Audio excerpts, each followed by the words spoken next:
हरिओम। गुरु तेरे चरणों में स्वर्ग पा लिया है, जमीन पे खड़े आसमां पा लिया है। गुरु माँ तेरे चरणों में स्वर्ग पा लिया है, जमी तो जमी आसमां पा लिया है।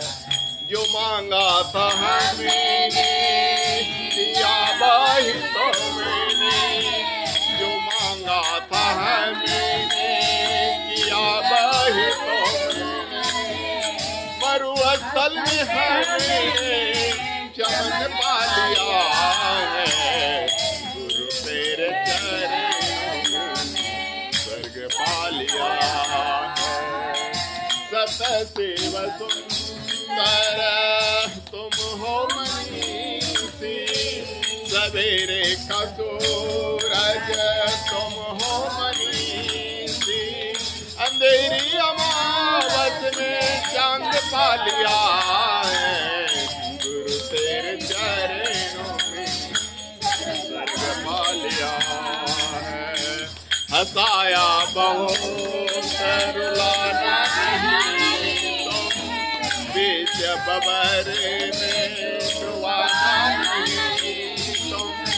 तुमसे हमें वचन पा लिया है, तेरे चरणों में स्वर्ग पा लिया है। नहीं धूप बरसाता अब हमको डर है, तेरे हाथ की साया अब अपने सर है।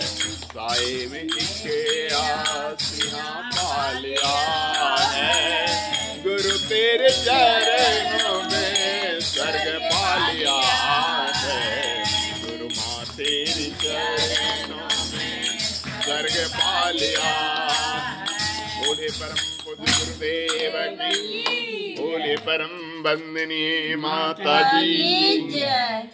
आत्मीय भक्तजनों, सप्रेम जय श्री हरि।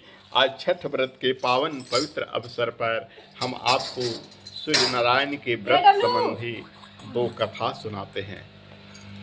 ये भजन 4 गाते हैं, इसी बीच में आपको 2 कथा, एक भजन हो गया ना, उसके बाद एक कथा, फिर दूसरे भजन के बाद आपको दूसरी कथा।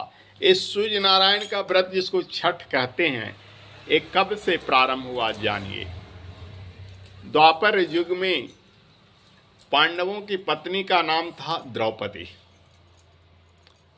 द्रौपदी का नाम सुना होगा, पांडवों की पत्नी थी। द्रौपदी को जीत कर लाए थे अर्जुन। और देखो, एक जमाना था, एक पत्नी के 5 पति, है ना। कैसे हुआ सो जानो। जीत कर जो लाता है उसी से विवाह होता है राजपूतों में। जीत कर लाया अर्जुन और बोला, मां मैं एक चीज लाया हूं। मात को देख लेना चाहिए था क्या चीज लाया है, तो बोला 5 बांट लो। बिना देखे हुए अंदर घर से बोले 5 बांट लो। अब क्या, माँ की आज्ञा सबसे, आज लोग माँ पिता को कुछ नहीं मानते हैं। अब देखो माँ की आज्ञा कितनी, किस जमाना था कि 5 भाई बांट लिए। 5 उसके पति हुए, 5 मिलके विवाह किए। आज माँ का कोई घर में इज्जत नहीं होता। एक जमाना था कि कोई एक स्त्री को एक ही पुरुष स्वीकार करता है, लेकिन माँ की बात के कारण, माँ की वचन के कारण, और किसी को पाप नहीं लगा। उसको संरक्षक कौन रहे। अगर पाप लगता तो भगवान साथ रहते, उसके साथ भगवान रहे पग पग पर। द्रौपदी का जब वस्त्रहारा जा रहा था तो द्रौपदी ने आवाज लगाई, केशव अब तुम ही बचाओ। 5 पति नहीं बचाया, कौन बचाया? कृष्ण भगवान बचाया।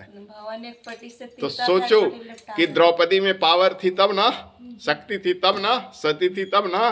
5 को एक नजर से देखी, किसी के साथ ऊंच नीचे, 5 पति को संबित। वही द्रौपदी सबसे पहले छठ की जानिए कहानी। जब छठी मैया का पूजा की तो भगवान सूर्य खुश हो गए और बोले बेटी वरदान मांगो। तो वरदान क्या मांगे? बोले प्रभु आपकी प्रसन्नता ही मेरे लिए सबसे बड़ी वरदान है। उस समय द्रौपदी कहाँ थी? जंगल में थी, वनवास में थी। अपने पांचों पति के साथ उसको राज से निकाल दिया गया था। उसका हक हिस्सा जमीन नहीं दिया कौरवों ने।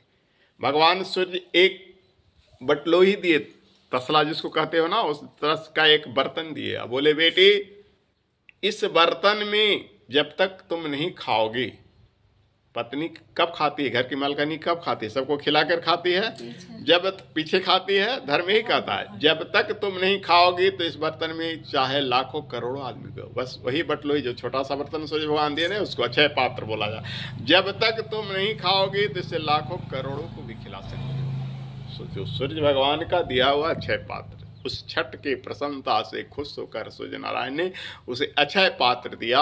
और जब तक द्रौपदी नहीं खाती थी उससे सबको खिलाती थी। ऐसा बर्तन था। एक दिन कौरव ने क्या चाल चला, सोचा कि वहां पर 88,000 लोग को तो खिलाएंगे नहीं। दुर्वासा ऋषि के 88,000 भक्त थे। तो दुर्वासा ऋषि को कौरव ने कहा कि जाइए आज महाराज आप जाके कौरव के अरे पांडव के यहाँ भोजन कीजिए। समझ रहे हो ना? चल दिए, लेकिन वहां तो जान तो नहीं रहा था दुर्योधन कि इनके पास ऐसा बर्तन है। दुर्वासा ऋषि गए, बोले कि आज तुम्हारे यहाँ भोजन करना। 88,000 भक्त लोगों के साथ गए, देखे कैसे भोजन कराता है। दुर्वासा ऋषि कैसे ऋषि थे? जो श्राप देने वाले थे। हालांकि द्रौपदी को वो भी वरदान दे चुके थे, बहुत पहले की बात है। एक बार दुर्वासा ऋषि नहाते नहाते नंगे हो गए, मैंने उनका जो क्या उसको कहते हैं लंगोटी है ना, बह गया। उस समय द्रौपदी किनारे में नहा रही थी, जब छोटी बच्ची थी इसके जैसा। द्रौपदी अपना जो दुपट्टा होता है ना वो डाल दी कि हम तो खाली समय सलवार पहन के ही घर में चल जाएंगे, दुपट्टा आप ले लो। उसी से दुर्वासा ऋषि अपना अंग ढके और बोले बेटी तुम्हें वस्त्र का कमी नहीं होगा। तो एक तो द्रौपदी का जब चीरहरण हो रहा था तो एक वरदान दुर्वासा का और दूसरा वरदान कृष्ण भगवान का। एक बार कृष्ण भगवान का अंगुली कट गया था, सारे लोग डॉक्टर वैद्य के चक्कर में थे। द्रौपदी झट अपना सड़िया फाड़े और अंगुली को बांधी, खून रुक गया। कृष्ण भगवान कहे मैं इसका ऋण चुकाऊंगा। तो दोनों ऋण चुका। द्रौपदी का वस्त्र की भंडार इतना हो गया कि पहाड़ से भी ऊपर ढेर लग गया। अब आइए दुर्वासा ऋषि की कहानी के बारे में जाने। वो आए भोजन करने के लिए। अब यहाँ तो द्रौपदी खा चुकी थी, खा लेने के बाद तो कुछ भोजन नहीं रहता है, वो तो खाली हो जाता है। और उसी वक्त वो आए। अब तो इनको संकट हो गया कि अब तो इतने ऋषि को नहीं भोजन कराएंगे तो श्राप दे देंगे। तो द्रौपदी को एक ही सहारा थे, कौन? हर आफत में भगवान को पुकारते थे, कृष्ण भगवान को पुकारी। कृष्ण भगवान कहे क्या बहन क्या बात है? तो ऐसी सी बात है। तो कहते हैं कृष्ण भगवान हमको भी तो भूख लगा हुआ है हमको भी तो बड़ी जोर से भूख लगा हुआ है। कहते हैं कृष्ण हमको भी तो यही आफत है, कहाँ 88,000 को खिलाना है, तुमको खिलाना है।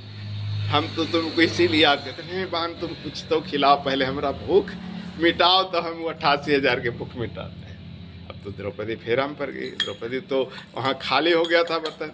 कृष्ण भगवान कहते हैं बहन चिंता क्यों कर रही हो? भगवान ने है रे, चिंता क्यों कर रही हो? तो भगवान क्या खिलाऊं? ऐसे वक्त में हम तो आपको इसीलिए याद किए थे कि हमारे 88,000 लोग श्राप दे देंगे। अरे बहन तुम्हारे पात्र में अभी भी है भोजन, तुम लाओ। तो द्रौपदी बर्तन लाती है तो उसमें एक साग का टुकड़ा लगा हुआ था, समझिए ना, साग रह गया था जो बढ़िया से नहीं मंज जाया था। मंज लेने के बाद कुछ नहीं रहता है, फिर बर्तन है। अब भगवान उसी साग को चटकार मार के खाया, बहुत अच्छा। भगवान एक छोटा सा पत्ता साग खाए और ढकारे इतना कसके ना कि वो जो 88,000 निहाने के लिए गया था ना दुर्वासा ऋषि के साथ, सबके पेटवा में भर गया। जब भगवान का पेट भर गया तो सबके नहीं भरेगा, क्योंकि हम लोग किसके संतान हैं? भगवान के हैं ना। सबका पेट भर गया। अब डर से कोई एवे नहीं किया, बोला कि वहाँ क्या खाएंगे, उधर जो है ना सबका पेट भर गया, सब 88,000 अपना गुरुजी के दुर्वासा के साथ भागा भागा भागा भागा कि अब तो इधर खोजले चल रहे हैं। द्रौपदी को कहती हैं अब तुम जितना खिलाओ, क्योंकि इसमें तो थोड़ा सा अन्न था ही, अब जितना को खिला सकती हो। कह के भगवान अंतर ध्यान हो गए, चले गए। लेकिन अब उन लोग भी नहीं आया, अब खिलावे तो किसको खिलाए। तो एक कहानी इस अक्षय पात्र की है कि द्रौपदी को अक्षय पात्र मिला। दूसरी कहानी सूर्य के व्रत करने से आगे बताएंगे कैसे आदमी जवान होता है, अंधा जो है सो आँख वाला हो जाता है। इस भजन की बात सुनिए। तो ले भजन गाइए।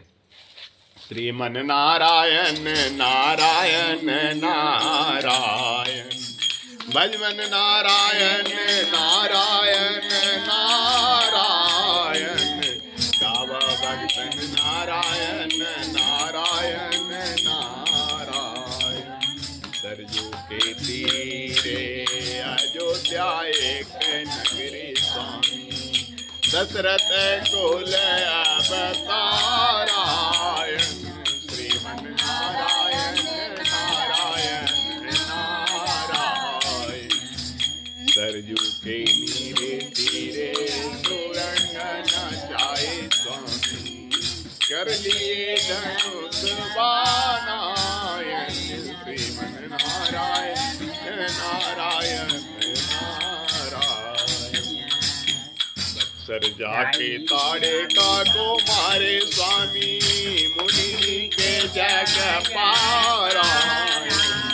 श्रीमन नारायण नारायण नारायण, गौतम ऋषि के नारी अहिल्या स्वामी, पत्थर से नारी बनवायन।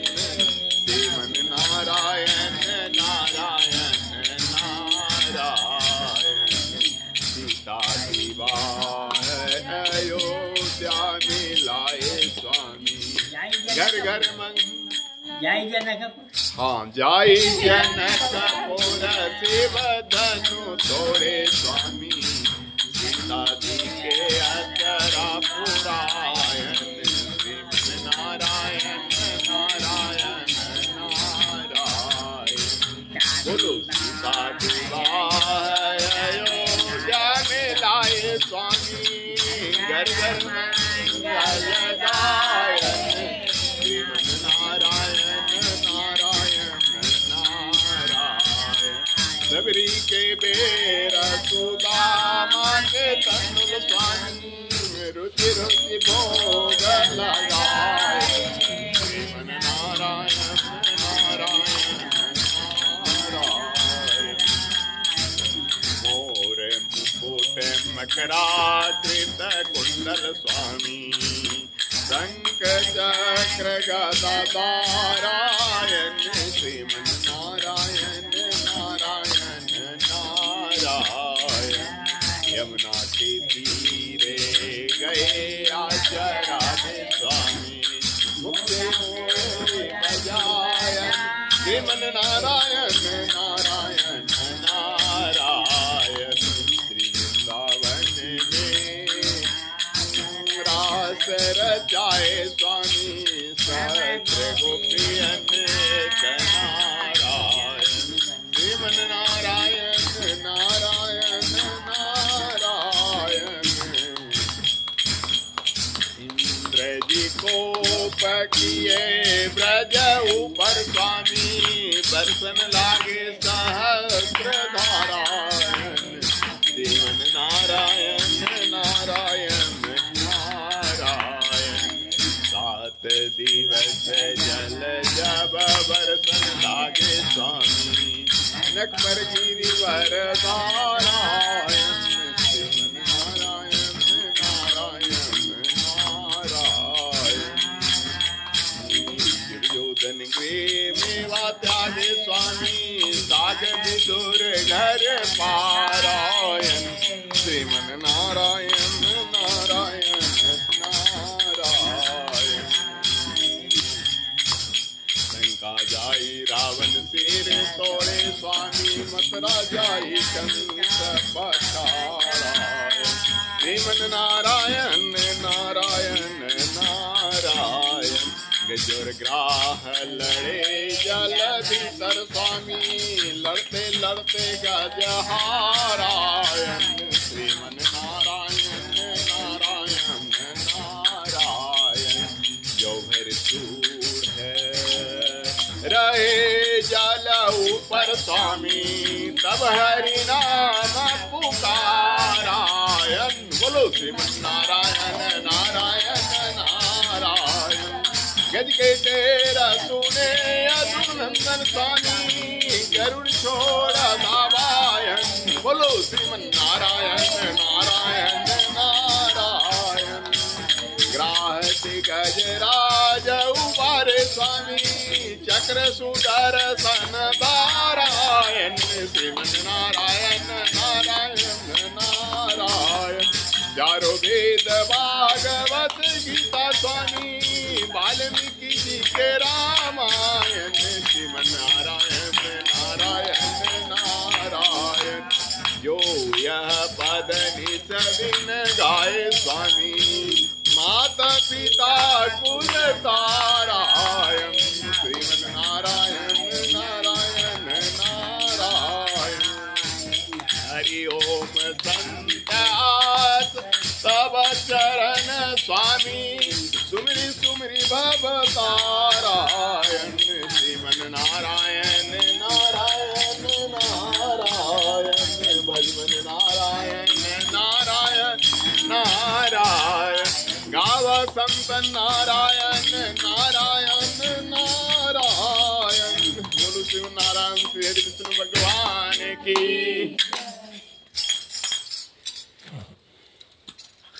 अब दूसरी कथा मैं सुनाता हूँ। सूर्य नारायण की छठ व्रत करने वाले एक दूसरी महिला जो सतयुग की थी। महाराज सरियाती की बेटी सुकन्या नाम की एक लड़की थी।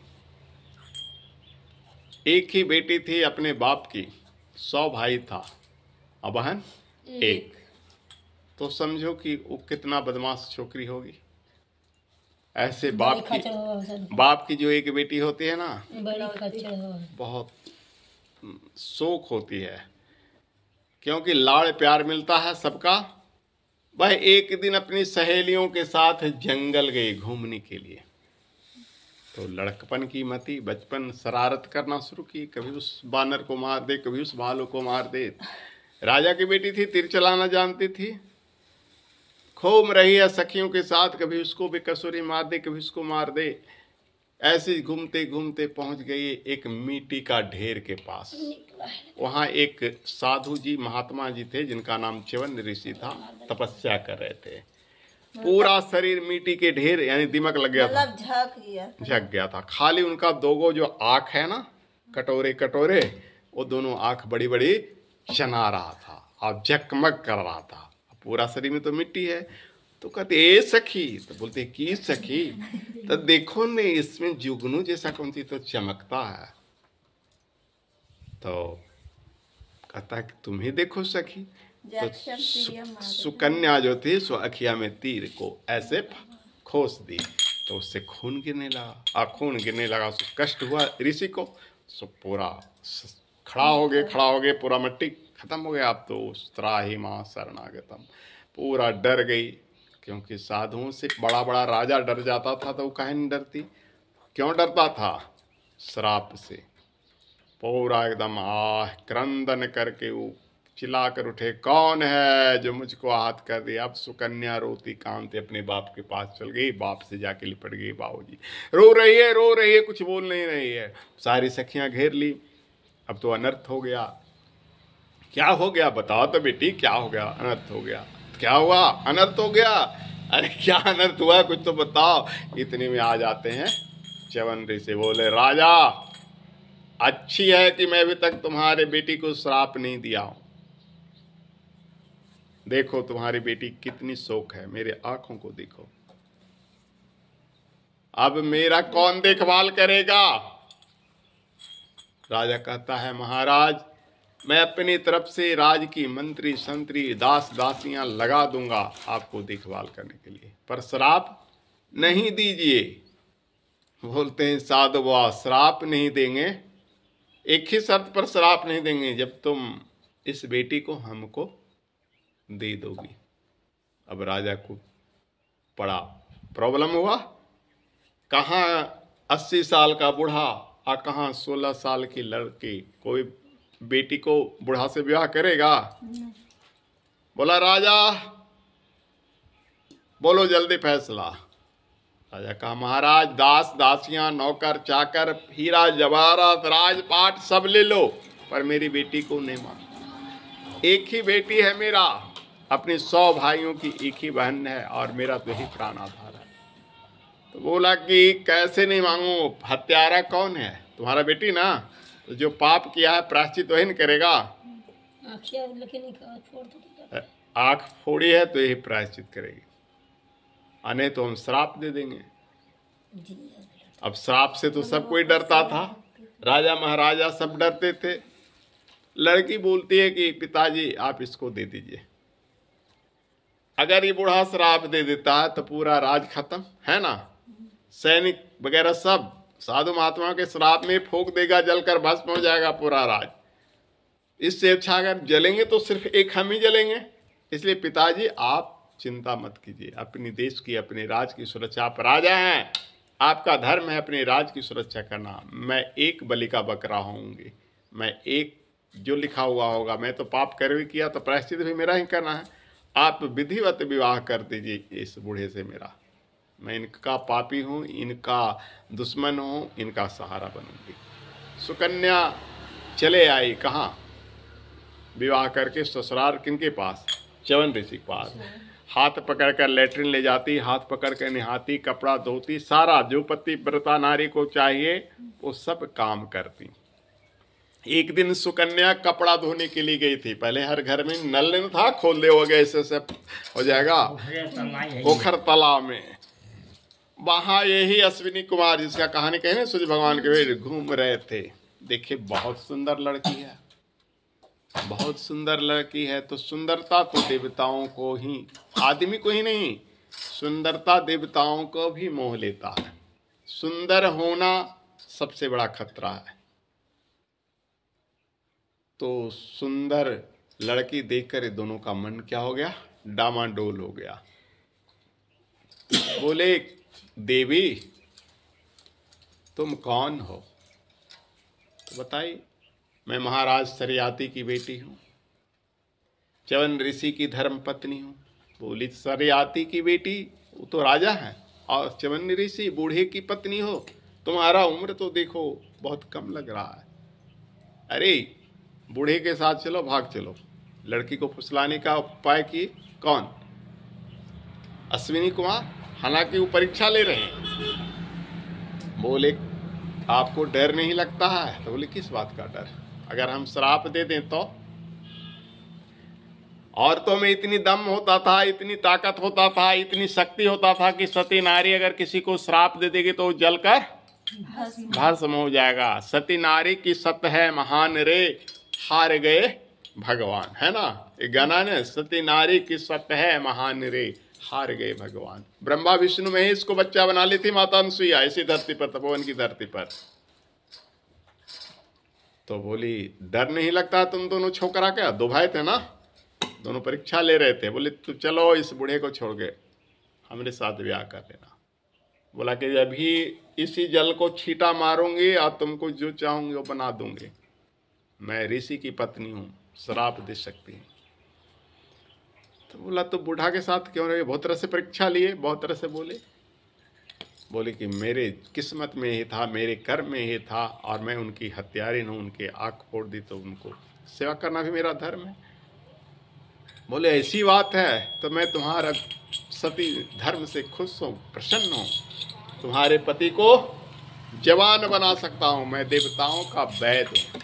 वो अपना परिचय दिए, मैं कोई साधारण छोकरा नहीं हूँ, मैं तुम्हारा परीक्षा ले रहा था, मैं देवताओं का वैद्य हूँ, मेरे पास वो जड़ी बूटी है, वो ताकत है जो तुम्हारे पति को जवान कर सकते हैं। चलो लेकर अपने आश्रम लेके गया, दिखाया।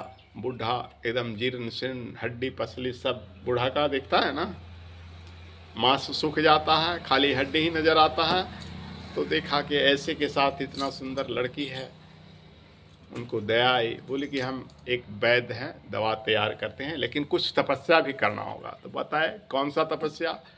तो यही कार्तिक मास की शुक्ल पक्ष की रवि षष्ठी व्रत, छठ जिसको कहते हैं, उस दिन तुम उपवास करो, 4 दिन का व्रत करो, संजत लोहंडा, और छठ को अर्घ, सप्तमी को अर्घ, और साथ में सूर्य का मंत्र जप करो, गायत्री का मंत्र जप करो। और हम जो तैयार करके च्यवनप्राश, उस समय च्यवनप्राश नाम नहीं पड़ा था, अवलेह, च्यवनप्राश इसलिए नाम पड़ा, च्यवन ऋषि को जवान कर दिया, समझ गया ना, तब इसका नाम च्यवन। इस अवलेह को तुम अपने पति को 1-1 चम्मच दूध के साथ सुबह शाम खिला दो, तुम्हारा पति जवान हो जाएगा।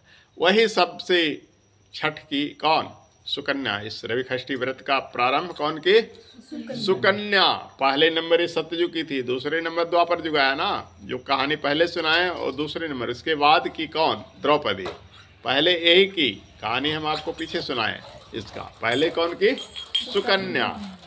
सुकन्या से भगवान सूर्य प्रसन्न हुए, अश्विनी कुमार उनका बेटा प्रसन्न हुआ, कह के अब तुम्हारा पति जवान हो जाएगा, लेकिन एक परीक्षा तुमको और देना होगा। बोले कौन परीक्षा? तो हम तीनों में से तुमको एक को चुनना होगा। तीनों माने 2 गो, तीनों एक रंग के हो जाएंगे। अगर तुम सच्ची सती नारी हो तो अपना मतलब पहचान लो कि तुम्हारा पति कौन है।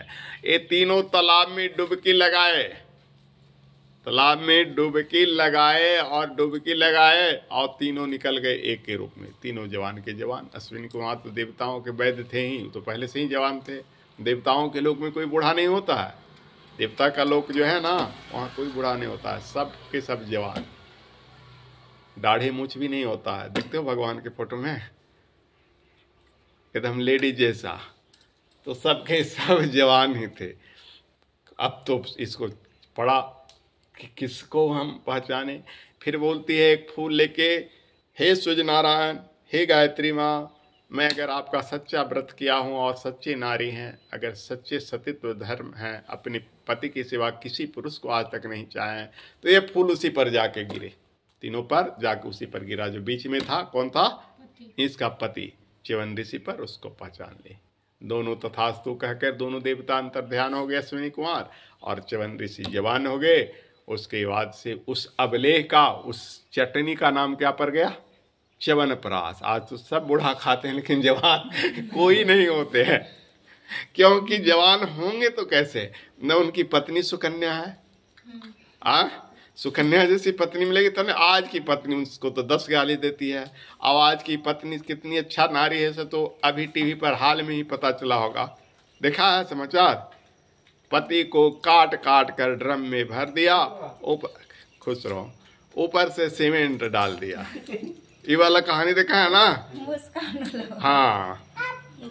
तो आज सुकन्या कैसे सुकन्या है? पति को काट दी और ऊपर से सीमेंट डाल दी।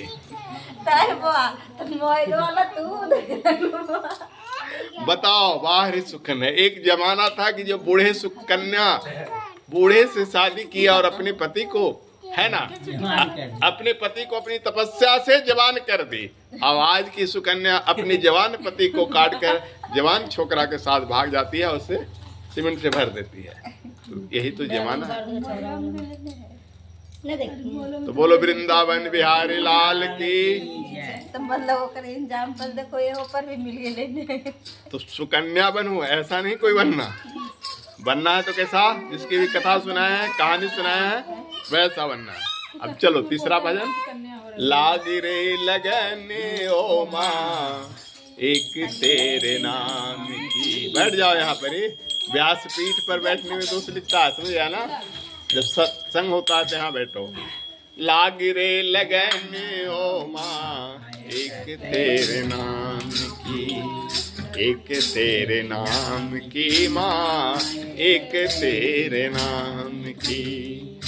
भव सागर में भटकते भटकते थकी जीव आत्मा, और ज्ञान का दीप जला दे मिले परमात्मा। पाई रे शरण तेरी कृपा श्री राम की, लागी रे लगन ओ माँ एक तेरे नाम की, लागी रे लगन ओ माँ एक तेरे नाम की, गीत तेरे गाए बिना भक्ति नहीं जागती, दिल में बसाए बिना शक्ति नहीं जागती। हे माँ अब न सताए हे माँ चिंता धन की, लागी रे लगन ओ माँ एक तेरे नाम की, मन का सारा मैल धोकर निर्मल बना के मन को सद्बुद्धि दिए। हे माँ भगवती कहूँ जुदाई एक नाम की, लागी लगन ओ माँ एक तेरे नाम की, एक तेरे दर्शन खातिर एक तेरे प्यार में, दूर से तेरे माँ तुमको सारा संसार में। हे माँ तुम्हें नहीं पाया तो ये दुनिया की काम की, लागी रे लगन ओ माँ एक तेरे नाम की, समझ नहीं आती हे माँ कहाँ तेरा बात है, जिससे भी पूछूं हे माँ करे परिहास है। अब तो है आशा केवल शांति कुंज धाम की, लागी रे लगन ओ माँ एक तेरे नाम की। बोलो गायत्री माँ की। हाँ, पहले तिलक तुमको उसी को लगाना चाहिए, तभी सुकन्या बनोगी। अब पूछते बाबा मोबाइलवा पर देखो, जब बाबा मोबाइलवा पर प्रवचन कर रखी तो फिर मोबाइलवा पर कहानी नहीं देख सकल थी। हाँ हाँ बोलो बाबा मोबाइलवा पर देख लो। हाँ, पिछले साल भी ऐसी एक घटना घटी थी। हाँ, ये कोई SDM हाँ जो बना था, जो दूसरा से शादी कराया, वही पति उसका रिक्शा वाला SDM बनाया और उसको छोड़ के फिर दूसरा शादी कर ली। तो साल 2 साल में ऐसी घटना तो हमेशा घटती है। तो मैं जानता था कि ऐसा कलयुग आएगा, इसलिए विवाह नहीं किया कि सबसे पहले तो हम ही को काटेगा। कहा कि मेरा ऐसा शरीर है, विकलांग है, उसके बाद भी हमको गुस्सा सबसे ज्यादा है।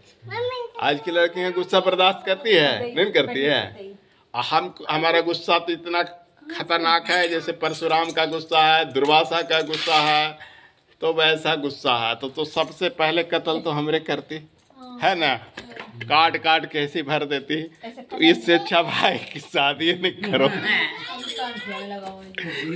हाँ, तो ये तो मैं पहले जानता था। तो आज सूर्य नारायण की व्रत में सुकन्या की कहानी मैंने सुनाया, द्रौपदी की कहानी सुनाया, 2 कहानी सुनाया। अब आप इतना जानिए कि सूर्य का व्रत और गायत्री का व्रत एक है। सूर्य मंत्र में, गायत्री मंत्र में सूर्य का निवास है। गायत्री मंत्र में पूरा पढ़िए, बोलिए ओम भूर्भुवः स्वः तत् सवितु। सवितु माने क्या होता है? सविता। सविता माने सूर्य। यहीं पर सूर्य आ जाते हैं। वरेण्यम भर्गो देवस्य धीमहि धियो यो नः प्रचोदयात्। अब मंत्र का देखिए आपको अर्थ होता है। ओम माने परमात्मा। परमात्मा कौन है? विष्णु भगवान। भू माने दुख नाश, जो दुख को नाश करता है। जो गायत्री मंत्र पढ़ता है उसका दुख मिट जाता है। भुआ प्राण स्वरूप, प्राण देने वाले हैं। अरे गिर जाएगा, बुलाओ ने अपना बेटा को।